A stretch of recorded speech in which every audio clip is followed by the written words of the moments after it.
एक दिन की बात है। टुनटुन चिड़िया के घर पर टुनी चिड़िया भाग कर आती है।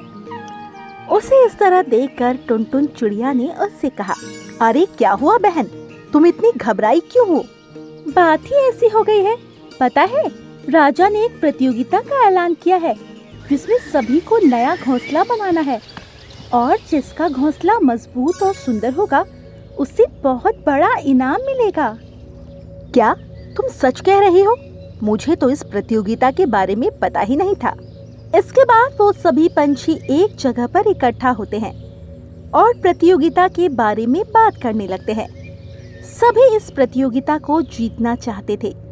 टुनटुन चिड़िया ने कहा, इस प्रतियोगिता को तो मैं ही जीतूंगी क्योंकि मैं घर बहुत ही सुंदर बनाती हूँ। नहीं, इस प्रतियोगिता को तो मैं ही जीतूंगा क्योंकि मैं बहुत ही मजबूत घर बनाने वाला हूँ और उस घर के सामने तुम्हारा घर कुछ भी नहीं होगा। अरे कालू कौवा, ये तुम्हारा भ्रम है। देखना, मेरा घर सबसे अच्छा होगा। मैं उसे रंग बिरंगे रंगों से सजाऊंगी। अरे ये सब तो ठीक है, पर इस बार बारिश बहुत अधिक होगी तो तुम लोगों को घर मजबूत बनाना पड़ेगा। ये तुम क्या कह रहे हो बंटी कबूतर? तुम्हें कैसे पता? अरे मुझे पहले ही अनुमान हो गया है, इसीलिए मैं तो अपना घोंसला बहुत ही मजबूत बनाऊंगा।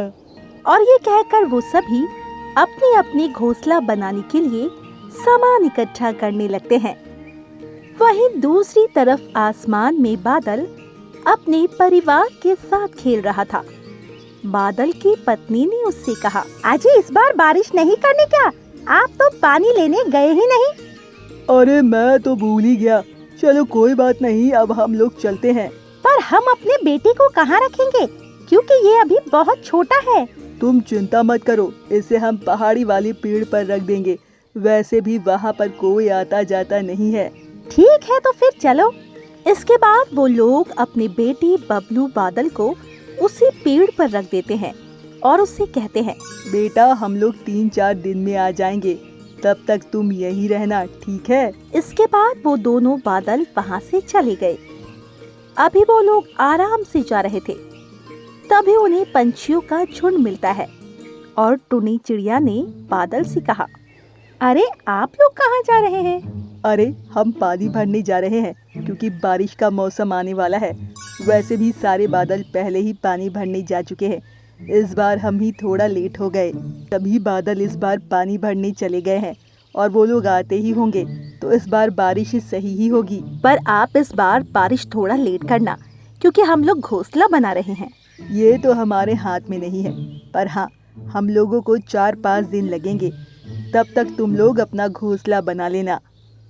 ठीक है, जैसा आप कहें, पर फिर भी कोशिश करना कि हमें ज्यादा से ज्यादा वक्त मिल सके जिससे हम अपना घोंसला अच्छा बना सके।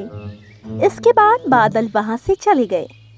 वहीं दूसरी तरफ बंटी कबूतर भी अपना घोंसला बनाने के लिए मजबूत लकड़ियाँ ढूंढ रहा था और लकड़ियाँ ढूंढते हुए वो उसी पहाड़ी पर चला गया और मजबूत लकड़ियों को इकट्ठा करने लगा।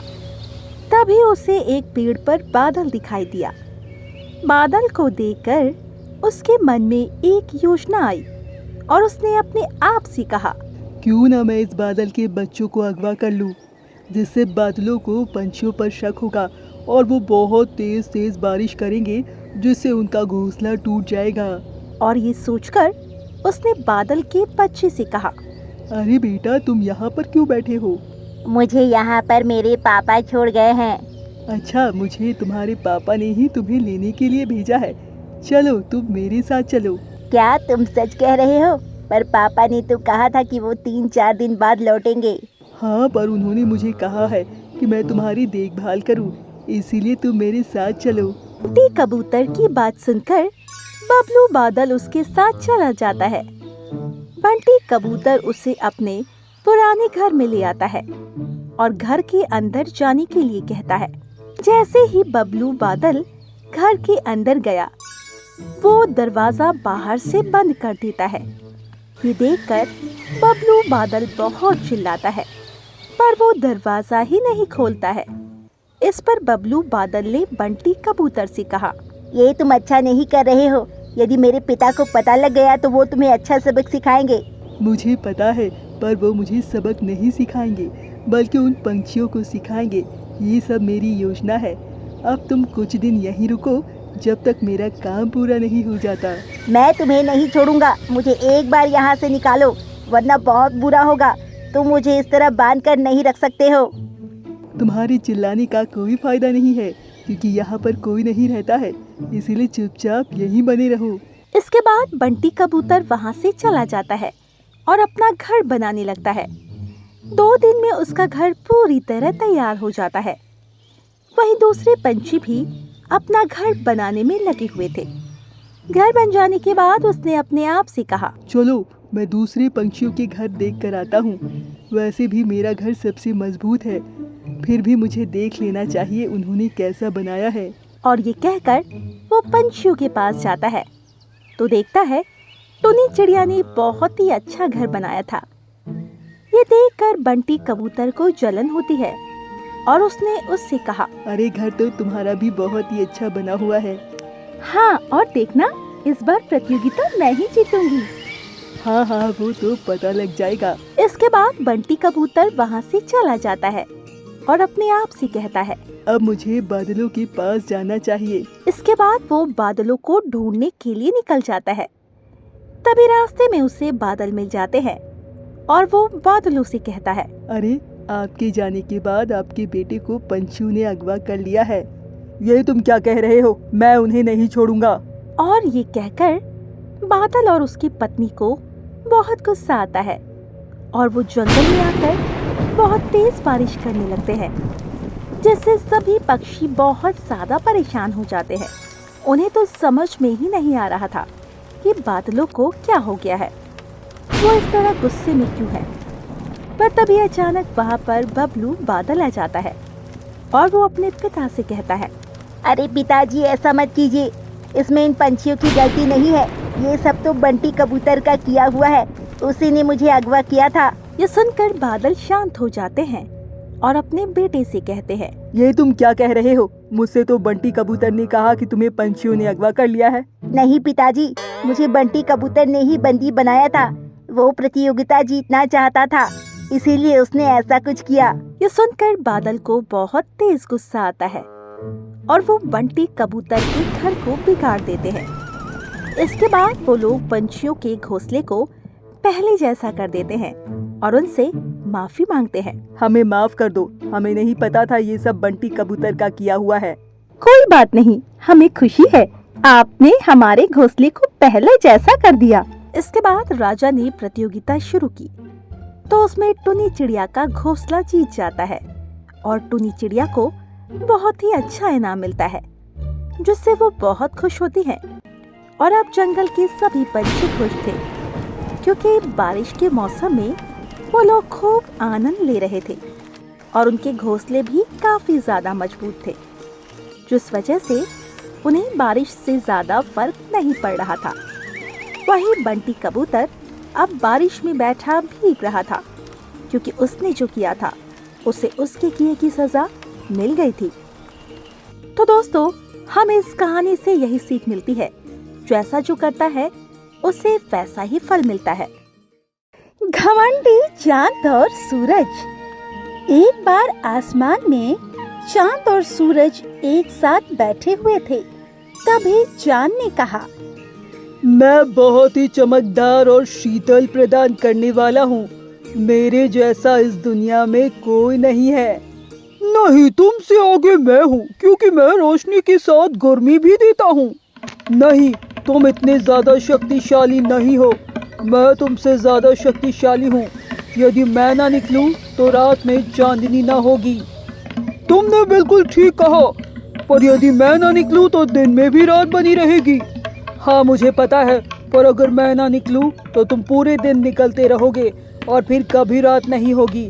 हम दोनों ही एक दूसरे के पूरक हैं। मुझे मत समझाओ, मैं तुमसे श्रेष्ठ हूँ और यदि तुम्हें यकीन नहीं होता तो किसी से भी पूछ कर देख लेना, समझे? नहीं, मैं तुमसे श्रेष्ठ हूँ। और इस तरह करके वो दोनों लड़ने लगे। बहुत समय पहले एक जंगल में टुनी नाम की एक चिड़िया रहती थी। टुनी चिड़िया और बाकी पंछी आराम से अपनी जिंदगी बिता रहे थे। गर्मियों का मौसम था, तो सूरज की रोशनी से बचने के लिए वो सभी ठंडक का सहारा लेते थे। वही रात होते सभी लोग चांद की रोशनी में बातें करते, क्योंकि उन्हें चांदनी काफी ज्यादा पसंद थी। एक बार टुनी चिड़िया ने पंछियों से कहा, अरे ये गर्मी कितनी तेज पड़ रही है, क्यों ना हम लोग सूरज से बात करें कि वो अपनी गर्मी को थोड़ा कम कर दे। कह तो तुम बिल्कुल ठीक रही हो, पर सूरज के पास जाएगा कौन? वो तो बहुत गर्म है। तो क्यों ना हम चांद से कहें कि वो अपनी चांदनी थोड़ी देर ज्यादा कर दे, जिससे रात को ठंडी हो जाएगी। मुझे नहीं पता, इन दोनों की बातें तो यही लोग जाने। वैसे मैंने सुना है चांद और सूरज में लड़ाई चल रही है। कहीं ऐसा ना हो इन लोगों के चक्कर में हम फंस जाएं। तुम ऐसा क्यों कह रही हो? हम लोग क्यों फंसेंगे? वो तो उन लोगों की लड़ाई है ना। मुझे पता है टुनी चिड़िया, पर अगर लड़ाई की वजह से सूरज ने अपना तेज ज्यादा कर दिया तो पूरा जंगल जलने लगेगा, और अगर चांद नहीं निकला तो रात कितनी भयानक होगी। कभी सोचा है तुमने? कह तो तुम बिल्कुल ठीक रही हो लकी कबूतरी। देखते हैं अब क्या होता है। इसके बाद वो दोनों अपने अपने घर चली जाती है। समय तेजी से गुजर रहा था। समय के साथ सब कुछ सही चल रहा था। वहीं आसमान में चांद और सूरज रोजाना लड़ा करते थे, जिस वजह से इसका असर पृथ्वी पर भी देखने के लिए मिलता था। जब सूरज गुस्सा होता तो गर्मी और ज्यादा बढ़ जाती। वहीं गुस्से में चांद भी कभी कभार नहीं निकलता, जिस वजह से रात काफी डरावनी हो रही थी। ये सब देखकर जंगल के सभी पंछी और गांव के लोग काफी ज्यादा परेशान थे, क्योंकि अगर इस तरह रहा तो प्रकृति का सारा नियम बिगड़ जाएगा। ये लोग अपने घमंड के चक्कर में प्रकृति के नियम को बिगाड़ने में लगे हुए थे। नहीं, मैं तुमसे ज्यादा श्रेष्ठ हूँ। सभी लोग मुझे सूर्य नमस्कार और जल चढ़ाकर प्रणाम करते हैं। नहीं, मैं भी श्रेष्ठ हूँ। मुझे भी तो सभी करवा चौथ की रात में पूछते हैं। हाँ, ये तो पता ही है। चलो आज हम लोग पृथ्वी पर जाकर ये चीज पूछ ही लेते हैं कि हम दोनों में कौन श्रेष्ठ है। और ये कहकर वो पृथ्वी पर आ गए। पृथ्वी पर आने के बाद वो लोग जंगल गए। जब पंछियों ने उन दोनों को देखा तो टुनी चिड़िया ने कहा, अरे आप लोग यहाँ पर? हाँ, हम तुम लोगों से ये पूछने आए हैं कि हम दोनों में से कौन श्रेष्ठ है। अरे सूरज देवता आप ही तो श्रेष्ठ है। भला हमें चांद से क्या मतलब है? चांद तो रात में निकलता है और रात में तो हम सो ही जाते हैं। अरे नहीं नहीं, तुम ऐसा क्यों कह रहे हो बंटी कबूतर? भला रात में चांदनी तो चांद ही करता है। आप दोनों ही श्रेष्ठ हैं। नहीं, हम दोनों में से किसी एक को ही बताओ। इस पर ज्यादातर लोगों ने सूरज को ही वोट दिए। ये देखकर चांद बहुत ज्यादा दुखी हुआ और वहाँ से चला गया, और उसने अपने आप से कहा, अब मैं निकलूंगा ही नहीं। जब लोगों को मेरी जरूरत ही नहीं है तो मेरे निकलने का फायदा ही क्या है। अब कभी भी रात नहीं होगी, देखना। वहीं अब पूरे दिन रहने लगा। रात का समय आया, फिर भी चांद नहीं आया, जिस वजह से रात को भी दिन हुआ। ये देखकर सभी बड़े हैरान हुए। अरे आज तो रात ही नहीं हुई, क्या बात है? अब तो हम लोगों को सोना भी नहीं पड़ेगा और हम लोग दिन रात काम भी कर पाएंगे। हाँ, ये तो तुम बिल्कुल ठीक कह रहे हो। अब तो हमारे दिन और रात बराबर होंगे। और ये कहकर सभी पंछी बहुत खुश हुए। धीरे धीरे हालात बिगड़ने लगे, क्योंकि चांद न निकलने की वजह से रात नहीं हो रही थी, जिस वजह से गर्मी बढ़ती ही जा रही थी और पंछी बीमार होने लगे। अरे नहीं, अगर ऐसा ही रहा तो मैं तो अब कुछ ही दिन चल पाऊंगा। कितनी ज्यादा गर्मी पड़ रही है। तुम बिल्कुल ठीक कह रहे हो, पर अब हम कर ही क्या सकते हैं? पता नहीं चांद कहाँ चला गया। वो तो कहीं नहीं गया है। ये सब तो हमारी गलती ही है। हमने ही चांद को महत्व नहीं दिया, पर अब हमारी समझ में आ रहा है कि सूरज चांद दोनों ही हमारी जरूरत है।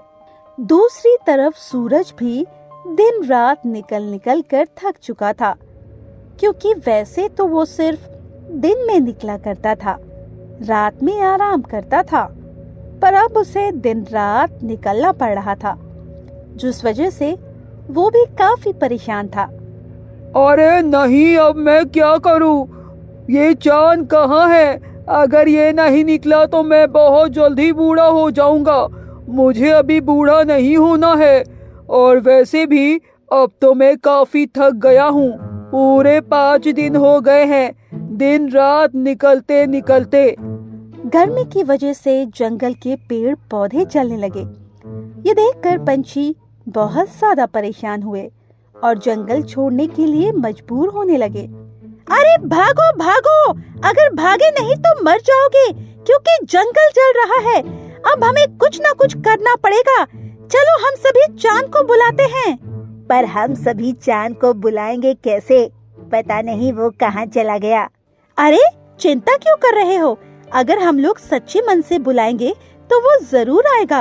ये कहकर सभी चांद को बुलाने लगते हैं। तभी वहाँ पर चांद आया। इस पर बंटी कबूतर ने कहा, हमें माफ कर दीजिए, हमसे गलती हो गई।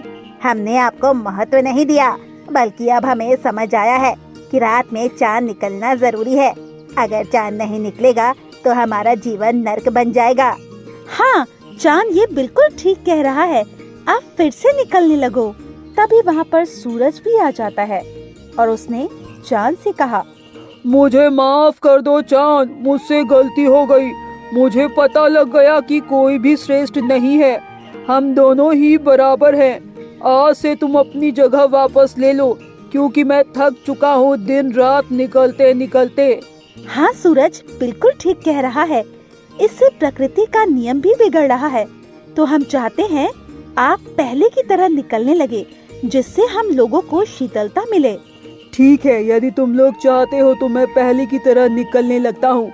मुझे कोई दिक्कत नहीं है। ये सुनकर चांद बहुत ज्यादा खुश हो जाता है। इसके बाद वो फिर से पहले की तरह निकलने लगा, जिससे जंगल के सभी पंछी बहुत खुश थे।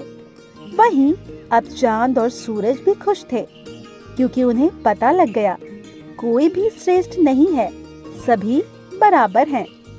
तो दोस्तों, हमें इस कहानी से ये सीख मिलती है, हमें कभी भी किसी की बराबरी नहीं करनी चाहिए, क्योंकि सभी अपनी अपनी जगह पर श्रेष्ठ हैं।